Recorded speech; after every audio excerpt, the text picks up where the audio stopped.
कुटवाडचे ग्रामदैवत श्री नरसिंह मंदिर जीर्णोद्धाराला वेग. मुख्य गाभाऱ्याच्या चौकट उभारणीचा कार्यक्रम संपन्न. कुटवाड तालुका शिरोळ येथील ग्रामदैवत श्री नरसिंह मंदिराच्या जीर्णोद्धार कामास सध्या गती मिळाली असून आज मंदिरातील मुख्य गाभाऱ्याच्या चौकट उभारणीचा कार्यक्रम भक्तिमय वातावरणात पार पडला. वैदिक मंत्रोच्चारात पूजा अर्चा करून चौकट उभारणीचा विधी करण्यात आला. यावेळी मंदिर समितीचे पदाधिकारी, ग्रामस्थ व भाविक मोठ्या संख्येने उपस्थित होते. अनेक वर्षांची परंपरा आणि गावची श्रद्धा जपणाऱ्या या मंदिराचा जीर्णोद्धार ग्रामस्थांच्या सहकार्याने सुरू असून मंदिराचे मूळ स्वरूप जपत मजबूत व आकर्षक दगडी बांधकाम करण्यात येत आहे.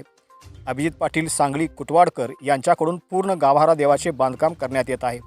ग्रामदैवताच्या मंदिराच्या कामात गावकऱ्यांचा उत्स्फूर्त सहभाग दिसून येत असून जीर्णोद्धाराचे काम लवकर पूर्ण व्हावे अशी भावना उपस्थितांनी व्यक्त केली. तसेच या पवित्र कार्यासाठी सर्वांनी सहकार्य करावे असे आवाहन देखील मंदिर समितीच्या वतीने करण्यात आले आहे.